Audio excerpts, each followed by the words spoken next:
Hola, soy Yolanda Ruiz y esto es El Diván del Periodismo. Freddy era un criminal de carrera. Escuchamos a Óscar Martínez. Óscar es periodista, es salvadoreño y se ha dedicado por más de 20 años a contar historias sobre migración, violencia y crimen organizado. Tenía ratos traicionando bandas históricas de asaltantes de bancos, de furgones, y cada vez que lo metían preso utilizaba la delación como una forma para salir libre y volverlo a hacer. Óscar nos cuenta sobre Freddy's. Su historia está relatada en uno de sus libros, Los muertos y el periodista. Freddy's usaba tácticas recurrentes para escapar de la prisión y muy seguramente de lo que eso significaba para él, la muerte. Pero esta última vez había caído preso porque asaltó a una señora en un cajero y le quitó su dinero. Entonces no había quien delatar más que a él mismo. Y entonces lo meten a una cárcel donde estaban muchos de los criminales a los que él había traicionado. Y él nos llama y nos dice: tengo el secreto de uno de los casos más importantes de este siglo en Centroamérica. Tengo los secretos del asesinato de 3 diputados salvadoreños del Parlamento Centroamericano que ocurrieron en Guatemala en 2007. Si eres periodista y estás escuchando esto, seguramente pensarás que esa es una gran historia para contar. Así lo pensó Óscar también. Así que hizo lo suyo. Fue, escuchó a Freddy's, acordó con él investigar y publicar la historia. Freddy's pidió a cambio que lo sacaran de la cárcel. Óscar no podía asumir ese compromiso porque no estaba en sus manos, pero sí se comprometió a intentarlo. Era cuestión de proteger su vida. Y en el caso de este hombre, para que no sufriera consecuencias, era necesario sacarlo de la cárcel, porque si no, tarde o temprano iba a morir.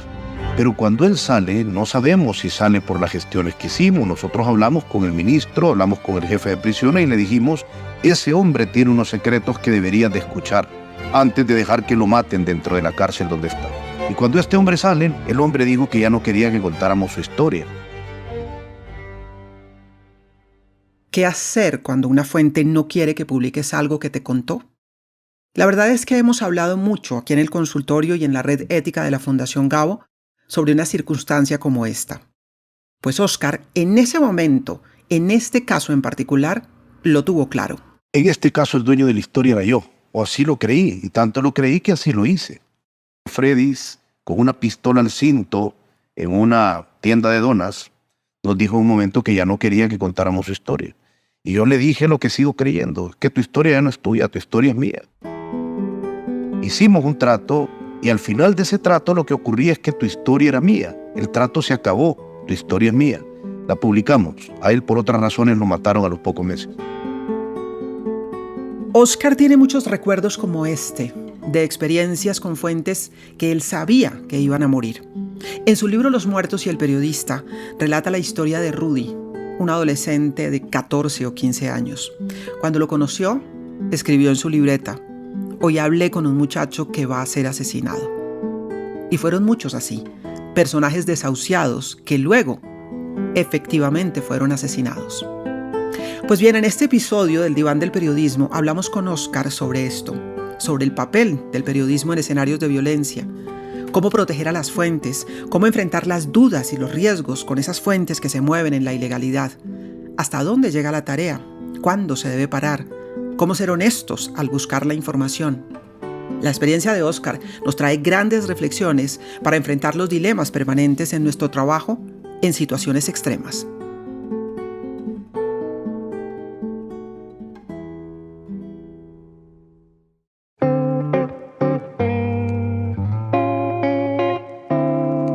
Óscar Martínez es un colega salvadoreño y en la primera página del prólogo de su libro Los muertos y el periodista escribe: no me costó escribir este libro, fue orgánico, como vomitar. No me costó, lo que no quiere decir que lo disfruté, pero me alegro de haberlo hecho. Hay vidas en este libro que ocurren en profundidades a las que cuesta creer que sea posible acostumbrarse.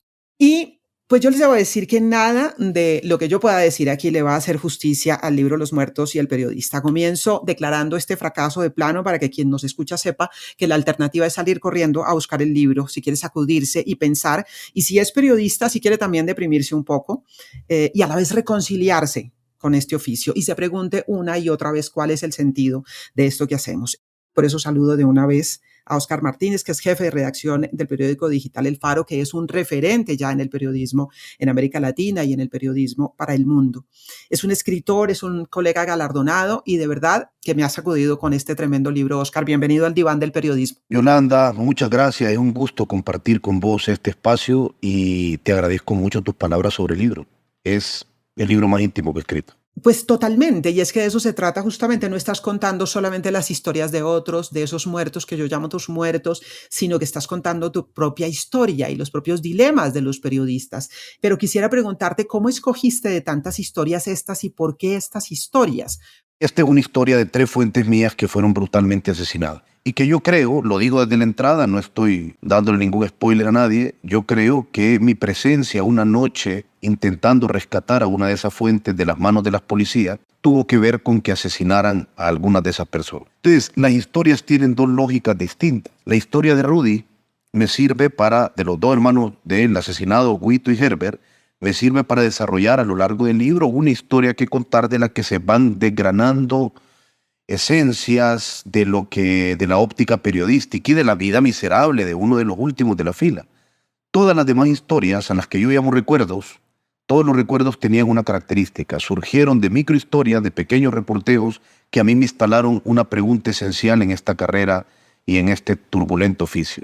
Una pregunta como, ¿se vale amar a las fuentes? ¿Se vale odiar a las fuentes? ¿Es posible? ¿Cuándo hay que parar? ¿Cuándo es necesario parar?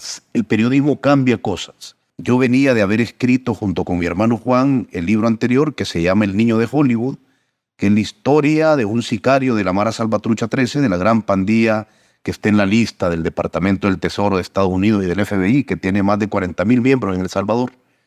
Y al personaje de ese libro, Miguel Ángel Tobar, desde que lo conocimos sabíamos que lo iban a matar. Y lo asesinaron en noviembre de 2012, mientras era testigo protegido del Estado salvadoreño. Entonces, cuando conocí a Rudy, desde el primer día, tal como escribí en mi libreta, yo anoté, hoy conocí a un muchacho que va a ser asesinado. Y hablando justamente de la historia del niño, hay una frase tremenda que tú sueltas, porque a lo largo de todo el libro hablas de la honestidad con las fuentes y de lo que significa esa honestidad con las fuentes y de hasta dónde se le puede contar a la fuente qué es lo que buscamos, qué es lo que hacemos y qué espera la fuente también del periodista, sobre todo en estos escenarios de violencia tan dura y tan difícil. Y tú hablas de honestidad y citas una frase de algo que le dijiste, creo que es al protagonista del libro anterior, tú me vas a corregir. Creemos que tu historia es más importante que tu vida. Y a mí esa frase obviamente que me golpea desde el punto de vista humano, porque por lo general decimos que las vidas van primero, pero el periodista dice, hay que contar tu historia. De alguna manera sabemos que te van a matar y vamos a contar tu historia. Eso es ser honesto con la fuente. ¿Qué es ser honesto con la fuente? Me parece que lo reflexionas todo el tiempo a lo largo del libro y me parece que es fundamental para que quien está en este momento antojándose de leer tu libro sepa de qué va la honestidad con una fuente. Hasta ese punto. Hay muchos periodistas y muchos de nosotros durante tramos de nuestra carrera hemos confundido la honestidad con el buenismo. La honestidad no consiste en decirle a la fuente lo que quieren escuchar. Es mentira que vos le podés prometer a la madre de un desaparecido que vas a ayudarle a encontrar a su hijo. Es mentira que le podés prometer al padre de un muchacho asesinado que vos vas a llevar ante la justicia a los perpetradores de ese asesinato. Vos lo único que podés contar, y si a alguien le parece una promesa muy miserable, que busque otro oficio. Lo único que podés decir es voy a contar la historia y la voy a contar bien, si la podés contar bien. Y también hay que tener un poco, yo creo que también la humanidad periodística consiste en dedicarle tiempo a la historia. Cuando yo llegué donde Miguel Ángel, que era un sicario de la Mara Salvatrucha, que había asesinado a 56 personas. Entonces Miguel Ángel no era un niño de preescolar, era alguien que estaba sumergido en una vida tremenda, que había decidido además traicionar a su pandilla y convertirse en testigo protegido de un estado al que le asesinan gente todo el tiempo. Miguel Ángel sabía que iba a morir. Yo no podía evitar que a Miguel Ángel lo mataran, ni tampoco nunca lo intenté. Yo lo que intenté es contar su historia y Miguel Ángel era el portador de muchos secretos que describían cómo nos habíamos convertido en un país tan violento. Entonces Miguel Ángel tenía una gran historia que contar y yo sabía que lo iban a matar. Estaba acusando a 2 policías, estaba acusando a la pandilla, nadie lo quería y había asesinado a 56 personas. Era un muerto caminando. Entonces, volviendo a lo de la honestidad, yo, y eso sí lo sé, no lo creo, lo sé, la honestidad es algo que es bien doloroso de pronunciar. Si suena bien, si suena bonito, si suena esperanzador, pregúntense si es honestidad. Pero hay otro episodio y hay otra historia sobre la cual tú dices que sí es una historia que te perturba, y es la historia de San Blas, en donde hubo una masacre y hay una mujer que es testigo de la masacre, y además es una mujer que es madre de un joven que fue masacrado por la policía, que no era pandillero, y ese no es un detalle menor porque fueron masacrados otros jóvenes pandilleros, lo que no significa que el hecho de ser pandilleros justifique que la policía los masacre. Pero es una historia tremenda esta, y tú dices que es una historia que te perturba.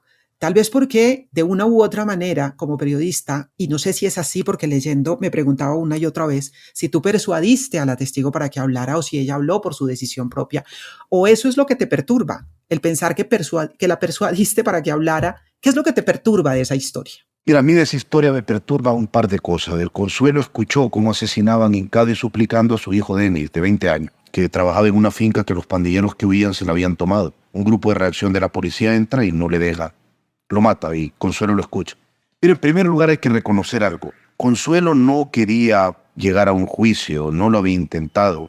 Estaba muy enojada y vivía llena de ira. Pero Consuelo llegó a testificar en un juicio porque nosotros aparecimos en su casa. Aparecimos después de ir a la finca donde ocurrió la que nosotros pensábamos en aquel momento que era una masacre, y luego lo comprobamos. Y los caficultores nos dijeron, no han hablado con la sobreviviente. Y nosotros dijimos, ¿cuál? No puede ser. Llevamos meses siguiendo esta historia y no sabíamos que había una testigo directa. Nos fuimos a su champa, a su chabola, a su casa de Bajareque. Y ahí Consuelo nos atendió, y entonces ahí la vida le cambió. Porque Consuelo, nosotros nunca le mentimos, no le dijimos. Entonces, lo primero es que ya me resulta, no sé, un acto un poco cínico haber tenido que llegar a su casa después de todo lo que ella había sufrido para decirle, hola, le vengo con un trato, acuérdese de todo lo que pasó. Y no solo acuérdese de lo que pasó, vamos a hacerlo una historia nacional. Y vamos a hacer que llegue hasta el informe del Departamento de Estado de los Estados Unidos, como ocurrió. Vamos a convertir su miseria individual que usted hasta ahora había decidido sufrir sola en su chabola en un escándalo nacional. Entonces Consuelo aceptó, con resquemores al inicio, pero aceptó. Y nosotros le fuimos claros, ella era la única sobreviviente. Si nosotros publicábamos sin su nombre, la iban a amenazar. Daba igual que no pusiéramos su nombre. Entonces ella aceptó que su nombre saliera, nos asesoramos con organizaciones de derechos humanos y tal. Consuelo no quiso salir del país y al poco tiempo le empezaron a amenazar de muerte del teléfono de su hijo muerto, que es como un acto horrible para alguien. Le llamaban del teléfono de su Denis para decirle que la iban a matar a ella y a su hija. Consuelo tuvo que huir y vive escondida en un lugar. Si lo hiciera ahora, yo sería más directo con ella. Los 8 policías fueron a juicio, pero fueron a un juicio espurio, a un juicio bufo, porque era un juicio que habían armado para que no pareciera una masacre. El Estado salvadoreño, que quería ser prístino, sanitizó el caso y no quería acusar a policías heroicos de la masacre de asquerosos pandilleros. Entonces solo acusaron por el asesinato de Denis. Ni siquiera por el de Sonia, que era la novia de un pandillero y solo tenía 16 años, la cual la mataron de un solo tiro adentro de la boca. Pero claro, como a Denis lo mató un policía, una bala, el juez dijo, aquí está el asesino. Pero todos sabemos que 8 dedos no jalan un gatillo, y como no han logrado individualizar y no presentaron la teoría de la masacre, todos van libres. Consuelo tuvo que ver el acto de los policías abrazándose e irse libres. Yo creo, ahora mismo, y a eso voy, hubiera sido más claro con ella. Y le hubiera dicho, te garantizo que en el juicio vas a tener una palestra mediática para hablar, para exponer tu caso, para dar tus pruebas. Vas a ser una prueba esencial. Pero estoy seguro de que esta máquina judicial te va a moler. Nadie va a condenar a 8 policías por una masacre contra pandilleros. Entonces creo que se lo hubiera dicho con más claridad para que al menos, si ella elegía joderse la vida, lo eligiera con más argumento. Pero entonces dijéramos, la lectura que tú haces de esta historia es, hubiera podido hacerlo distinto, pero igual el resultado hubiera podido ser el mismo o hubiera podido ser distinto. Es decir, ¿qué tanto juega el hubiera en este oficio nuestro, tan difícil, tan complejo? Claro, lo que pasa es que hay algunos hubiera que son imposibles de imaginar. Hombre, yo nunca me imaginé, por ejemplo, que si yo una noche agarraba mi carro y trataba de ir a rescatar a una fuente mía que estaba herida de un tiro en el estómago, muriendo abajo de un árbol de jocotes, yo iba posiblemente a conminar a la muerte a sus 2 hermanos. Nunca me pude imaginar eso. Ahí yo no podía saber eso. Pero con Consuelo sí, yo conozco el sistema judicial de este país miserable. Y yo conozco la lógica política del sistema judicial de este país miserable. Y conozco también las limitaciones administrativas de un país injusto e impune que estaba en ese año en una guerra contra las pandillas que nos dejó un índice de homicidios más alto que los que tuvimos durante la guerra. En medio de esa guerra nadie, de ninguna forma, nadie iba a condenar a unos policías de un grupo élite por haber matado a pandilleros tatuados que tenían un gran prontuario y de paso haber matado a otra gente que no tenía nada que ver. No, no, es decir, era consuelo contra toda la lógica nacional. Y entonces ahí sí había un esfuerzo más de ser claro. Ahí sí había la posibilidad de, habiendo comprendido cómo carajo funciona esto, haber sido más honesto, es decir, haber hecho el momento más incómodo, haber quizás hecho el recordatorio más constante. Sí, y sorprende que sea justamente esa la historia, porque la historia de Rudy, que es el chico al que tú te refieres, que tú tratas de rescatar porque te llaman que se está desangrando, tú lo narras como algo muy natural, que alguien te llamó, que tu fuente se está desangrando y tú sales corriendo a tratar de ayudar a la fuente. Lo narras con naturalidad porque no tuviste ni un minuto de duda frente a que esa era tu tarea. Es decir, ponerte en riesgo, ir a buscarlo, saber que tu propia vida podía estar en riesgo, que posiblemente estabas yendo más allá de tu trabajo como periodista. Tú te preguntas en varios momentos cuándo hay que parar, pero pareciera que en el momento de ir a buscar a Rudy, este chico que puede tener 14, 15 o 16 años, es decir, es un adolescente pandillero que ha matado, que está en el fondo del fondo, pero tú no dudas un instante, o dudaste. ¿Y qué pensaste después de haber salido corriendo a tratar de buscarlo y de salvarlo?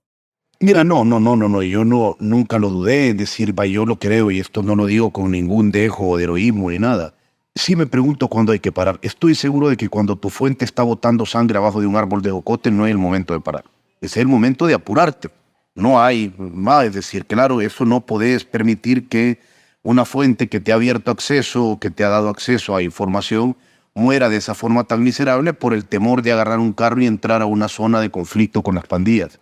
Pero en segundo lugar, porque yo creo que parte importante de saber establecer la balanza, de saber medir qué tanta responsabilidad tenés y hasta dónde podés llegar, es saber cuál fue tu agencia de decisión. Y mi agencia de decisión fue grande. Cuando yo llegué a Rudy, yo ya tenía 7 años de cubrir exclusivamente violencia. Y ya tenía 7 años habiendo decidido sostenerme en esa cobertura, porque me pareció que se me daba bien entender la violencia y relacionarme con sus sujetos. Y era una decisión. A mí en El Faro nadie me obliga a cubrir solo violencia. Si yo les hubiera dicho que quería cubrir corrupción política, me hubieran dicho que bien. Si les hubiera dicho que quería cubrir conflictos sociales de otra naturaleza, me habrían dicho que perfecto. Entonces, yo elegí entrar ahí con pleno conocimiento de causa y sabiendo que eventualmente eso te iba a llevar cada cierto tiempo al borde del abismo. Pero hay que saber caminar a ese filo. Entonces no había ninguna imposición, no había sorpresa. El primer día que conocí a Rudy anoté, hoy conocí a un muchacho que va a ser asesinado. Entonces, no hay sorpresa en que me llamen un día y me digan que está a punto de ocurrir lo que escribiste en tu libreta el primer día. Si lo escribí el primer día por eso. Entonces, no había forma de que mi comportamiento ético como periodista y moral como ser humano no fuera a subirme al carro del fotógrafo Fred Ramos, porque el mío estaba arruinado, y salir corriendo en la noche a tratar de sacarlo de la muerte. Tú sabes, Oscar, que tú cuentas desde la primera línea y por eso no tengo problema en hablar aquí de que hay muertos, es decir, de que esta historia va a terminar en muerte. Lo cuentas desde el primer día, pero yo pasé todo el libro tratando de que fuera un engaño y de que al final Rudy no muriera, y como en una película en donde parece que muere pero que al final no muere, pero esto no es una película, y obviamente que tú lo dices también, esta es la vida real y está cargada de un montón de dolores, y por eso también me llama la atención que cuando tú cuentas la historia en primera persona, tú hablas también de los quiebres del periodista, tú hablas de que el sarcasmo puede ser un lugar seguro, pues hay que jugar, hay que tratar de salirse de lo que estamos cubriendo, pero al mismo momento también cuentas cómo se quebraban a veces con el ron, cómo tú o tus compañeros o tus colegas podían tener un ataque de pánico. Esos momentos de quiebre, ¿cómo se enfrentan? ¿Sirvió esta catarsis, que también lo dices, haré relato esta catarsis? ¿Sirvió la catarsis que hiciste en este libro, en donde no solamente cuentas las historias de los muertos, sino tus historias de un reportero que se quiebra? Yo voy a ser lo más honesto que pueda en esta conversación, porque si no, no tendría sentido. En el equipo de Sala Negra nos quebramos muchas veces. Hubo reporteros que tuvieron que ver, qué sé yo, 30 escenas de cadáveres y de arqueología forense para una crónica, o observar cómo les mataban a la mitad de las fuentes del conflicto que estaban cubriendo, no por razones del periodista, sino por el conflicto mismo. Pero yo sí creo que ahora hay una fascinación por el sufrimiento propio. Y a mí me molesta eso. Yo sí creo, está bien, yo no digo que hay que estar loco, pero un poco sí. Pero yo creo que ahora hay una sobrevaloración del autoconocimiento y hay una exaltación enorme en una parte del gremio por el estado personal. Yo no creo que se pueda cubrir esto y estar bien todo el tiempo y ser feliz. ¿Qué es lo que estabas dispuesto a dejar? O sea, querer ver el abismo todo el rato y no joderte un poco. Eso no puede ser así. Y entonces tenés que estar completamente equilibrado y completamente sano y cuerdo, y si no, tomarte un taller de autoayuda de 3 meses para volver y estar bien. No, hombre, la gente sigue allá en su miseria, en su desgracia, y yo sí creo que vale la pena simplemente cambiar un poco el criterio y no temerle tanto a esos momentos de quiebre psicótico. Hombre, si se convierte en un problema sostenido, entramos en un campo donde la ayuda ya no puede provenir de tus colegas. Eso no tengo ninguna duda. Pero por lo demás, mientras se pueda, yo creo que hay que moderar un poco el entusiasmo. Yo nunca aspiré a entrar y cubrir violencia en una de las regiones más violentas del mundo para salir cuerdo. Nunca pensé que ese es el objetivo, ni nunca creí que iba a salir mejor de lo que entré. No era posible. Entonces sí nos quebramos muchas veces, pero fíjate que nunca hubo la duda de si seguir o no. No. Los quiebres tenían que ver con estallidos emocionales, con intolerancia a más horror durante un tiempo, con frustración, mucha frustración, pero nunca con los deseos, con la intención de parar. El compromiso del equipo con el que trabajé era, no paraba, pues era una carretera en línea recta. Y aquellos eran unos bulldozers yendo para adelante. Eventualmente caía en un bache, pero eran esos baches.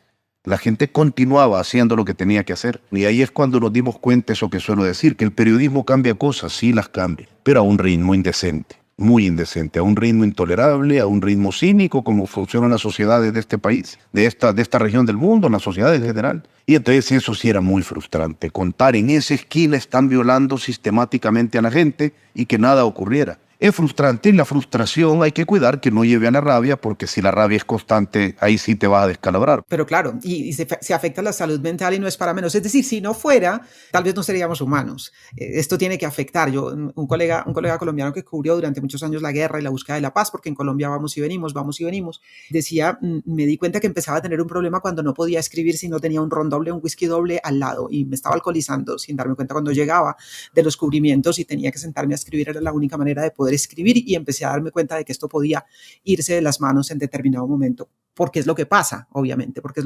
esto de todas maneras te toca si es un ser humano el que está cubriendo esto. Y si es un ser humano que comete errores y que es falible. Y tú eres muy crítico con el periodismo y me parece muy bien. Haces varias críticas en el libro al trabajo de los periodistas, además de que cuestionas tu propio oficio, también te planteas las dudas sobre tu propio oficio, las decisiones que has venido tomando. Es decir, no solamente criticas a los otros, sino que te haces un proceso de reflexión interior que es de muy hondo calado. Pero me parece interesante porque al mismo tiempo dices que no hay nada tan peligroso como un periodista mediocre con poder, por ejemplo, que me parece muy interesante y muy pertinente, pero también dices que no te importan las motivaciones de los periodistas y que están buscando plata, fama, clics, ser influencer o lo que sea, mientras hagan bien su trabajo, que me parece una reflexión interesante sobre la que te quiero preguntar, porque hay también quienes dividen el mundo en dos, y los periodistas de vocación que hacen su tarea, que buscan y demás, y los periodistas que quieren clics o que quieren fama o que quieren dinero, y tal vez tú pones el dedo en la llaga, tal vez el punto es hacer bien la tarea, Oscar. Sí, mira, hago un paréntesis solo para dejarlo claro. Yo hago muchas críticas al periodismo. Hay un sector de colegas a los que no les ha gustado, pero bueno, ni modo. Pero solo quiero dejar algo. Yo en el libro, si critico a los demás, a mí mismo me insulto. El periodismo, como un montón de oficios, yo estoy rodeado de gente a la que admiro y quiero, y no solo en El Salvador, en tu país, en Colombia, la gente con la que me relaciono le tengo una profunda admiración. México, de donde acabo de venir, está plagado de colegas que a mí me parecen gente admirable. Pero el periodismo está lleno de un montón de cínicos en ambos lados. Yo creo que de los cínicos que son corruptos, el clásico vendido a un grupo de poder político, el clásico que hace no periodismo, sino propaganda empresarial, a esos los conocemos, esos se ven de lejos, andan mejor vestidos que nosotros. A esa gente se le nota de lejos, y esa gente no hay un consenso de que son corruptos, y muchas veces, lamentablemente, llegan a la dirección de medios. Pero yo insisto, también está el otro lado. También está el buenista que lleva 10 años dando una charla sobre cuando cubrió a una madre a la que se le desapareció un hijo y no ha hecho un carajo en 10 años. Y no ha vuelto a hacer nada absolutamente bueno. Y vive más bien de la conmiseración que los públicos ignorantes sienten de uno mismo. Y viven de dar una conferencia y de volver a recordar algo que ya lo tienen además alguna gente muy articulado. Hay gente que tiene una maestría en hacer llorar a las audiencias. Son muy buenísimos para eso. Y saben con qué palabras van a tocar teclas sensibles. Yo creo que el periodismo debe entenderse y los periodistas debemos entendernos con los diferentes tiempos de los géneros. Si alguien está haciendo un material de profundidad o si alguien está haciendo una nota de consignación donde los verbos cambian, pero tiene que entenderse como un animal preguntón, que todo el tiempo te pregunte, ¿y hoy qué has hecho por mí? Porque yo creo que si no es muy fácil y hay todo un mercado para convertirnos en víctimas perfectas que a mí me incomoda mucho y te lo tengo que ser claro. Creo que esto no lo había dicho con tanta claridad. Cada vez me está incomodando más. No sé, siento que como que eso se ha convertido ya en una vía que mucha gente ha entendido cómo aprovechar y le está aprovechando. De esa forma sí creo que hay algunos valores de los periodistas que yo admiro desde hace mucho tiempo que se están perdiendo. Y uno de esos valores, quizás no lo pronuncie de la mejor manera, pero es ese que te dije. La asunción de que esto va a ser un camino jodido. La aceptación de que vas a salir mal de esto. La permisión de joderte un poco. No está, así es. Así. Nadie va a la guerra y a esto para acabar mejor o para acabar más estable. Tiene que ser parte de lo que estemos dispuestos como la técnica humana, ya no técnica metodológica, de ejercer el oficio, algo que estemos dispuestos a asimilar. No podemos no asimilar, no podemos huir de esa condena. Entonces hay que saber lidiar con ella. Sí, sí, sí. Y hay que, insisto, hacer la tarea y es contar bien la historia, que tú lo dices muchas veces a lo largo del libro. Publicas una historia si la puedes probar. Y me parece muy interesante lo que tú planteas, porque muchas veces el periodista sabe lo que pasó y tiene la certeza de lo que pasó, pero no lo puede probar y si no lo puede probar, pues no lo puede publicar. En fin, me parece que hay muchas reflexiones interesantes sobre el momento que está viviendo el oficio y por eso digo que vale la pena meternos en el libro porque además de las historias de los muertos están las historias del periodismo y cómo se enfrenta a la violencia y cómo se narra la violencia y cómo se narra la inequidad también y cómo se narra la corrupción. Que es todo lo que tenemos en coincidencia en nuestros países, por supuesto. Hay un momento en el que tú te haces unas preguntas, son muchas las preguntas, pero te quiero plantear dos de ellas, ¿se puede ser amigo de la fuente? ¿Se puede odiar a la fuente? Y tú cuentas en qué contextos te haces las preguntas y dejaré que la gente las lea en el libro, pero ¿a qué conclusión has llegado? Yo les recomiendo que no sean amigos de la fuente. La cuestión es si es evitable o no. Hay casos en los que es muy difícil, pero mi recomendación aséptica, quizás imposible o improbable, más que imposible, improbable, es no sean amigos de sus fuentes. Es decir, creo que vas a tener un mejor ejercicio periodístico si mantienes una distancia suficiente, no para decirle al corrupto que es corrupto con las pruebas, eso es satisfactorio, eso nos hace salir de un despacho con una sonrisa, para decirle a la madre del desaparecido que aunque ella no lo crea, ese tarro que le enviaron con cenizas desde la Fiscalía Mexicana es su hijo, a Charlie, aunque ella no lo quiera creer, y que así lo vas a escribir en la historia, porque está plenamente verificado el ADN en un proceso internacional de verificación. Porque los verbos de la amistad no son compatibles con algunos verbos necesarios del periodismo. Los verbos de la amistad son no solo empatizar, sino proteger, cuidar, amar, sacrificar. Esos no son verbos periodísticos. Los verbos periodísticos son revelar, dudar, exponer, interpretar, contar, opinar, pero no son proteger necesariamente, ni son conceder. Entonces, los verbos de un amigo es bien difícil compatibilizarlos con los del oficio. Entonces, recomiendo que no. Ya cada quien verá hasta qué punto. Y con lo de odiar, yo ahí sí creo que eso no es improbable, es inevitable. Vas a odiar a alguna fuente profundamente.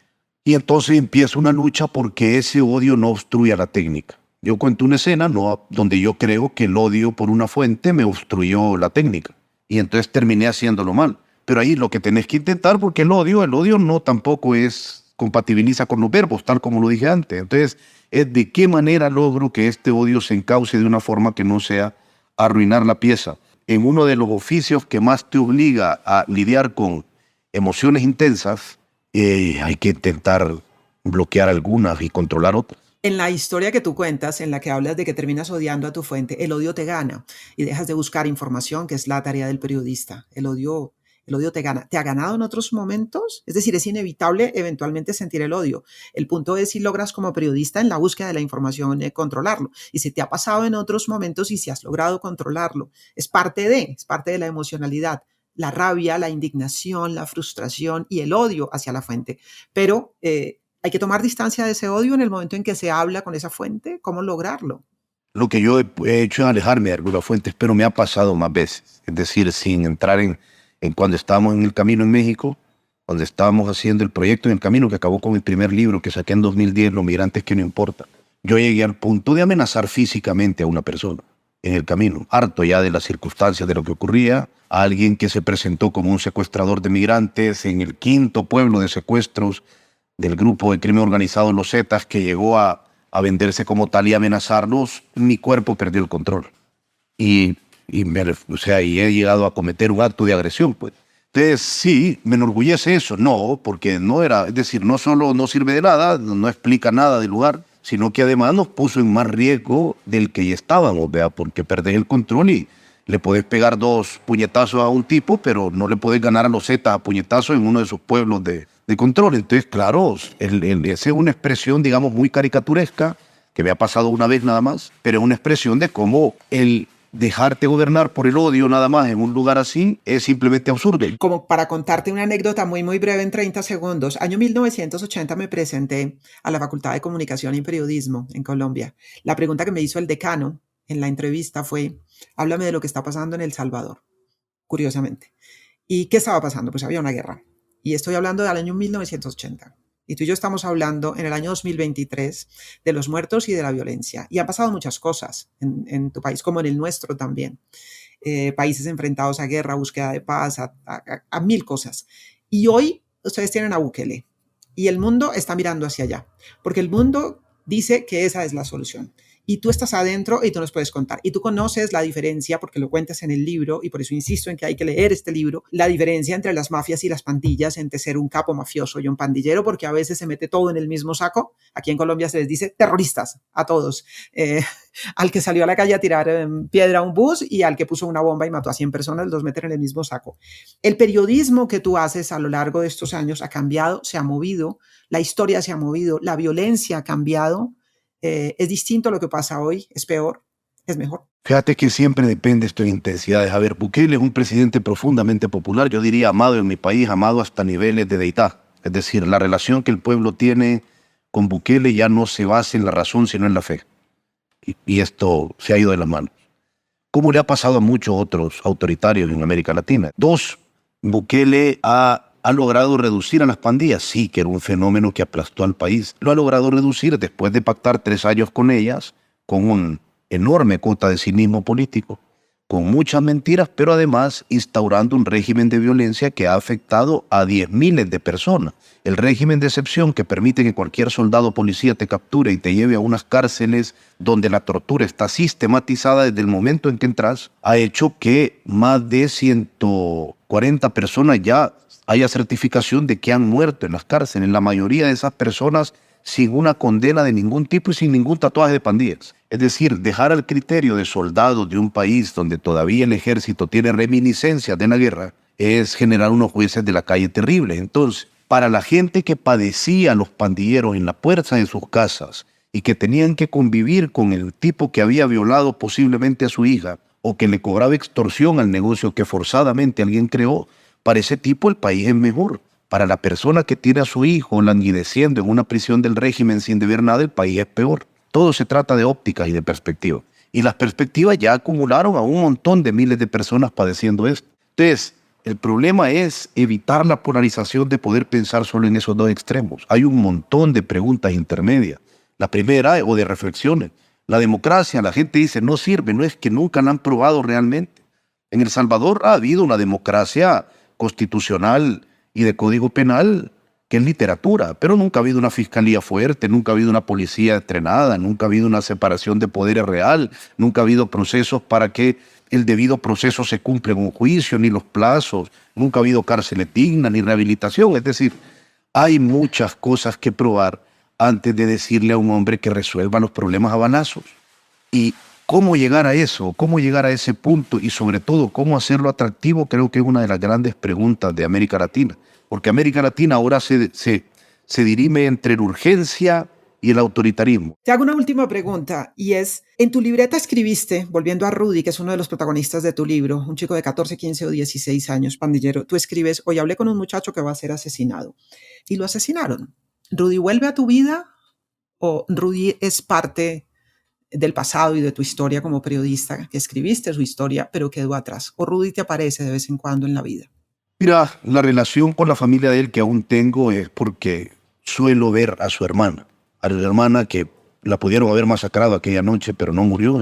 A Jessica la veo todavía y quedamos. Y fíjate que más o menos el compás con el que esta historia ha caminado en mi mente a lo largo de los años ha sido el compás de Jessica. Es decir, a Jessica, que es quien padeció el asesinato de sus 3 hermanos, quien casi muere la noche en la que todo pasó, a quien la dejaron vivir solo porque quisieron los policías, quién sabe por qué esa noche. A Jessica la vida de momento le ha cambiado y ha hecho un enorme esfuerzo que en los aniversarios le cuesta por olvidar tanta muerte y por tratar de tener una vida después de tanta muerte. Y Jessica poco a poco lo va logrando y tiene una vida en un lugar distinto a las pandillas. Ha tenido algunos problemas más, pero tiene una vida decente, que cada vez es un poquito más decente. Y al ritmo con el que ella deja ir, yo también, porque me parece que es un reflejo necesario y que me parece que quien tiene que marcar en mí y evidentemente en ella, no me sigo junto con ella para volver a hablar de su hermano nada más, quien tiene que marcar el ritmo de si hay que seguir recordando esto, si hay que seguir investigando y dándole vuelta, no soy yo, es ella. Y de momento el ritmo que ella tiene, prefiere, creo yo, que sea un ritmo más paciente, más lejano. Y yo creo que ella ahora mismo, me atrevería a decir que prefiere olvidar que recordar. Y tiene todo el derecho. Por supuesto. Oscar, ha sido un gusto y ha sido un honor tenerte aquí de verdad. Mil gracias por aceptar esta invitación y mil gracias por escribir ese libro necesario para tantos colegas en estos países que vivimos y padecemos la violencia y tenemos que estar sumergidos en ella para poder relatar qué es lo que pasa. Se necesita este libro y de verdad que lo recomiendo a todos los colegas. Mil gracias. Yolanda, muchas gracias a vos por tu lectura, por tus preguntas, por tu interés. Te mando un fuerte abrazo. Un abrazo. Es Oscar Martínez. Es el autor del libro Los muertos y el periodista, libro que recomendamos hoy, libro en el que nos estábamos adentrando hoy en el diván del periodismo, buscando historias detrás de una historia. Gracias a ustedes por estar ahí. El Diván del Periodismo es un podcast de la Red Ética de la Fundación Gabo, dirigido por Daniel Marquínez y producido por Cartagena Federal, con Elkin Oliveros en la mezcla y Sebastián Duque en la producción. Karen Rojas se encarga de la coordinación editorial y Alejandra Vergara de la coordinación de distribución y comunicaciones. Este podcast es posible gracias al apoyo de los grupos Sura y Bancolombia y sus filiales en América Latina. Soy Yolanda Ruiz, conductora del Diván del Periodismo y corresponsable del Consultorio Ético. Gracias por escucharnos.